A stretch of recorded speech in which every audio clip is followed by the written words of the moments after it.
then are my top 10 issues as they relate to Glory Soccer Club. These are the issues that I think, using all my experience from past exams, having seen many, 40, 50 different pre-scenes now, bringing all that experience and knowledge together, what do I think is most likely to come up in the exam? That's what we're going to be doing in this video. Now, in actual fact, when I started doing these videos about 3 years ago now, 2 to 3 years ago, I've been analysing pre-scenes for many years, but never really come up with my top 10, as it were, or my top issues.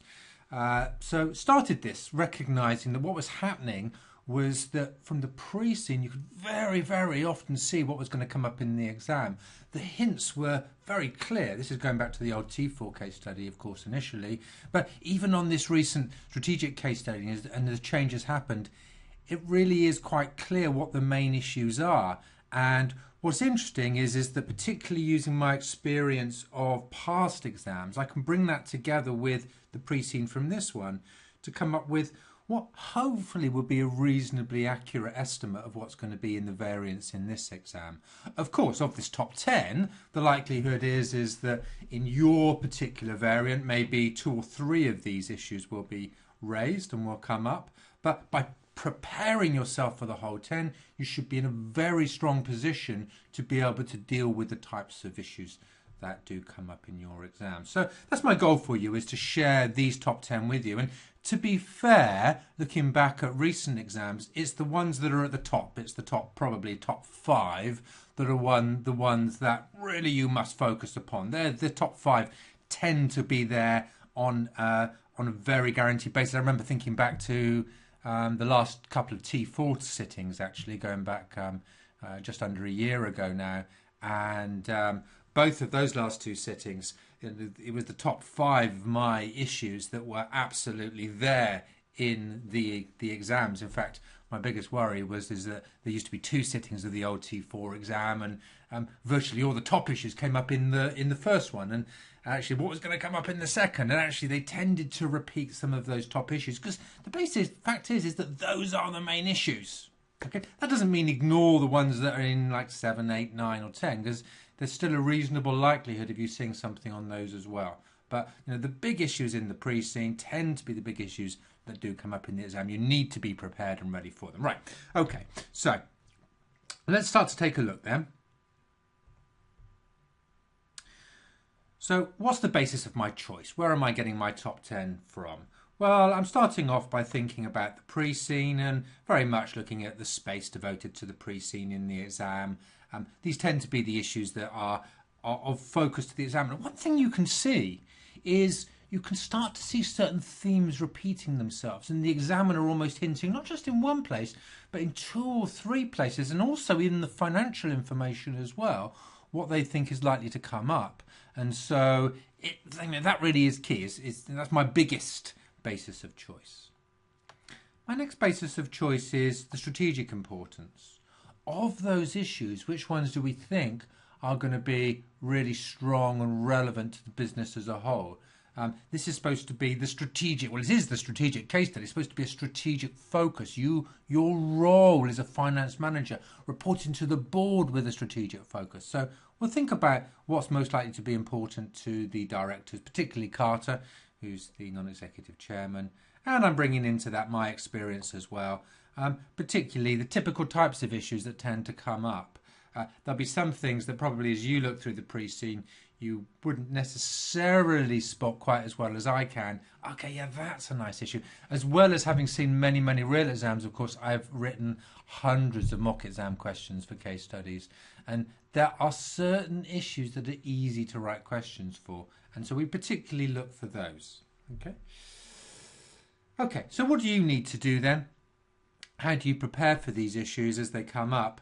Okay, well, what I'm going to be doing for each issue is point you in the direction of key models that you'll be able to use.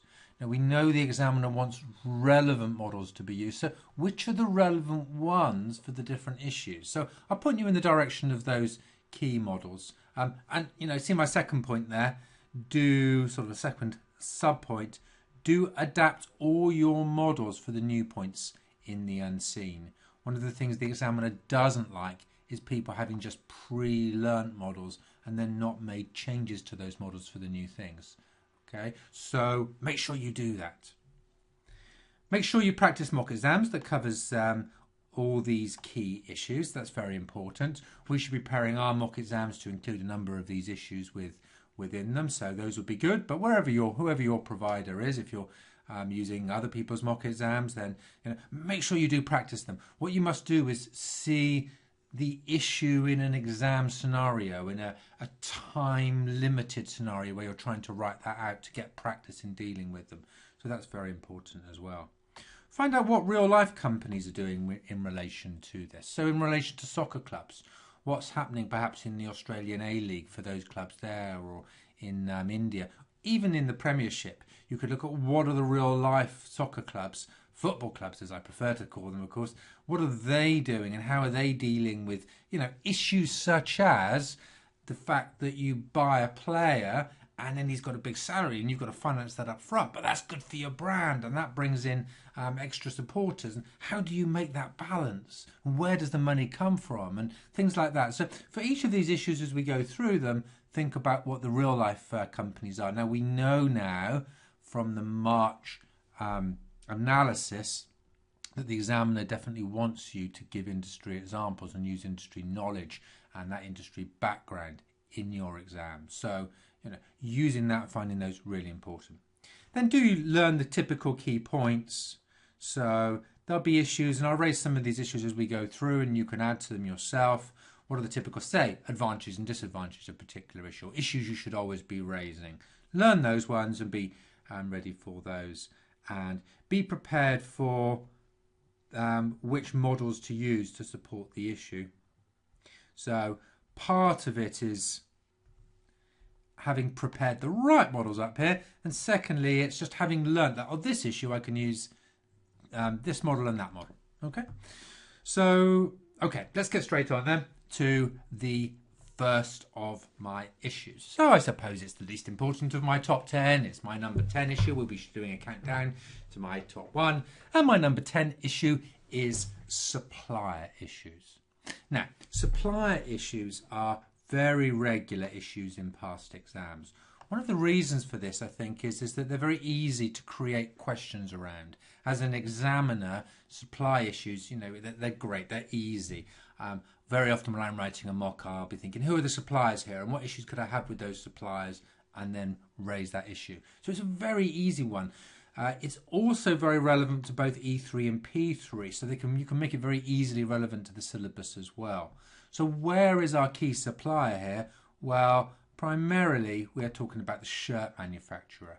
We license out the shirts to a shirt manufacturer, they produce them, we get a license fee, probably for each one that's sold. It doesn't tell you exactly how that works. But I could see there being issues with perhaps the level of quality with those shirts. We start getting complaints in. And how do we deal with that? Potentially, if we've got a long-term contract with them to produce those shirts over a number of years, the quality of those, how do we make sure that the quality is retained? What power do we have, given the terms in the contract, to actually dictate certain issues in terms of the level of quality produced? From their point of view, they might be happy to reduce the level of quality and therefore make a bigger profit margin. But what we would hope that there would be a very clear contract. So you notice down here I've got key points to raise about the issue. What are the current contract terms? Therefore, how much power do Glory have to impose? For instance, let's say the quality was less good, to impose that the quality must be better and they must be able to review quality and deal with that. Low quality shirts will link back to issues with fans being unhappy. It will also link back to sponsors whose names will appear on the shirts as well, being unhappy that their brand is being associated with quality. So notice that there are a number of wide issues just related to, for instance, the quality of shirts. Okay, could be issues over financial problems of that manufacturer. Now this one is one that's come up a number of times over recent years in the old T4 exam, which is ethical issues related to suppliers, particularly the treatment of staff at suppliers. The reason is in the real world there have been big issues with companies like Gap and Nike and actually many manufacturers who have been using factories out in China and the Far East, and the treatment of staff has been very poor, and that's then reflected badly on them and their reputation. And we know for Glory, the brand and reputation is really key. So look out for that. It's both an important ethical issue, which is very important in the exam ethics, but it's also a good general issue that's very relevant for many companies. So what models could you use then if suppliers comes up in the exam? Well, supplier power is one key. Then you must look for Glory's power and the power of suppliers. Who has the power here? Is it Glory that has the power, or is it the suppliers that have the power? I think that would depend on the contract terms, particularly with the shirt manufacturer. If we've got a 5-year agreement, then actually that puts a reasonable amount of power in their hands. They start to become a key player because we've got long-term contracts with them. If it's just a very short-term contract, 1 year down the line, that puts Glory in the position of power, because actually they can turn around and say, look, either you start sorting this out, or we're going to change the shirt manufacturer pretty soon. So look for where the power is. Look for the number of alternative providers. Probably shirt manufacturers, there'd be quite a few, but depends which supply it is that is restricted. Okay. You can also put the supplier into Mendelow's matrix. The licensee may be a key player, as I've just been explaining. They could be in the keep informed box, depending on the length of the contract would be my view on that one. Okay. Other points to raise. If you're bringing out a new contract, do very clearly thinking about the terms of that contract. What you want to do is have control over things like quantity and delivery times. You probably want to impose penalties should delivery be late and so on. And therefore, by making sure that the terms of the contract are robust and strong, that puts the power more back in your hands, or in this case, Glory's hands. So the contract is everything. Okay, let's move on to issue 9. My issue 9 is a director change.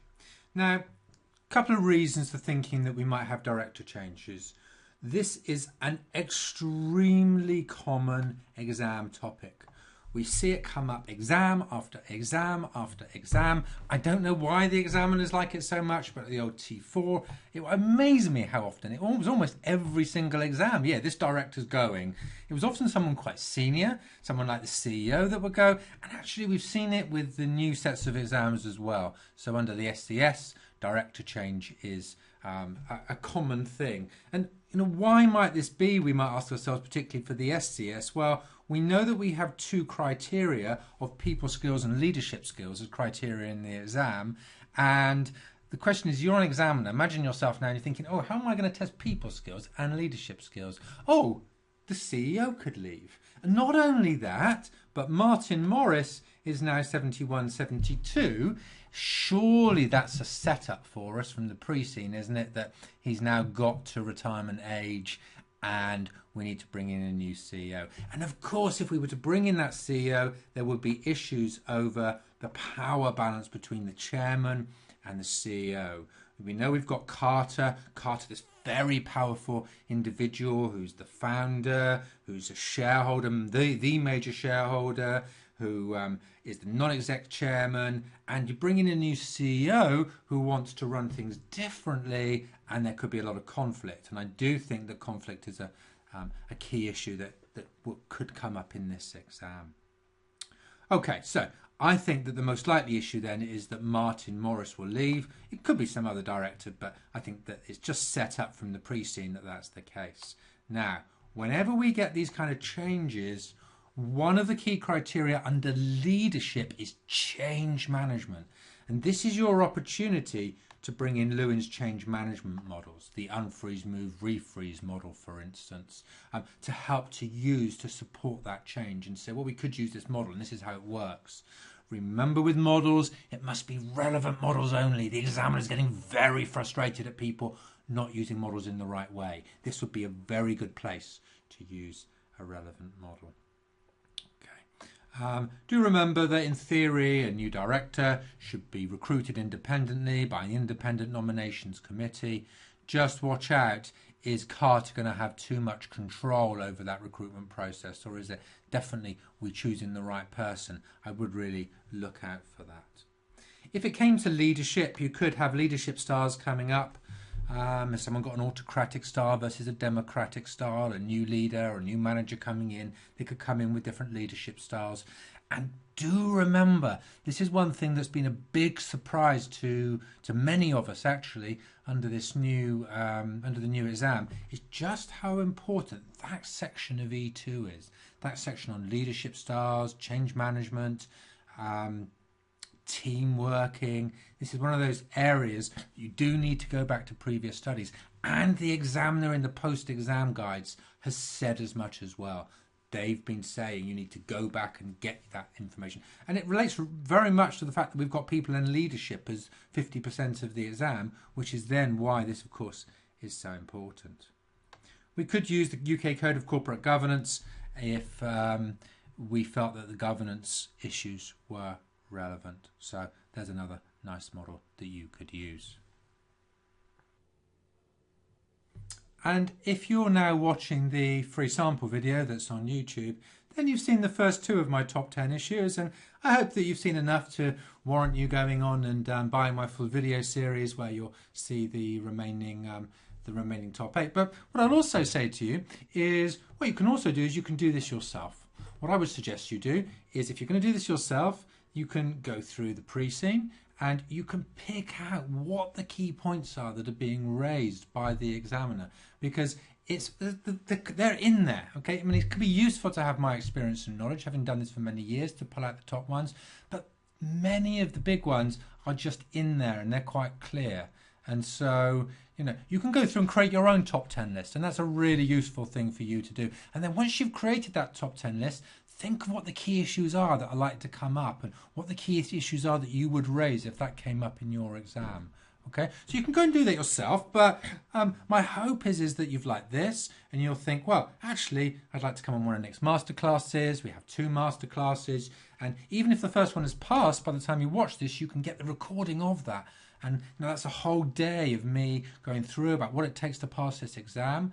Okay, and then I do my second one quite close to the exam, where I give you really focused tips on what it takes to pass and what you're going to need to do over the last few days to get your marks up. Or you'll come on that, or you come on the whole course, which will include the mock exams, and you'll get the feedback on the mock exams, because those, my experience is it's the mocks more than anything else that make the biggest difference between passing and failing. And not just doing the mock, and doing it to time, which is crucial, because the biggest problem people have actually is not the pre-scene, actually, although I think the pre-scene is really important. It's time management. And people aren't doing enough mocks to master their time. It was one of the biggest pieces of feedback that we had after the last exam when we did a survey. What would you have done more, would we ask, differently next time? And the biggest thing people would have done more of was manage their time better and practice their time management. So look, that's what it takes to pass, and you could bring all those things together and come on our course. Okay, and you can get everything that's on our course, even if it's just 2 or 3 weeks before the exam. You still be able to come on the course and watch all my guidance videos, watch the master classes, and assuming you've got the time to then sit the mocks, okay, you can sit all the mock exams and get the feedback on those.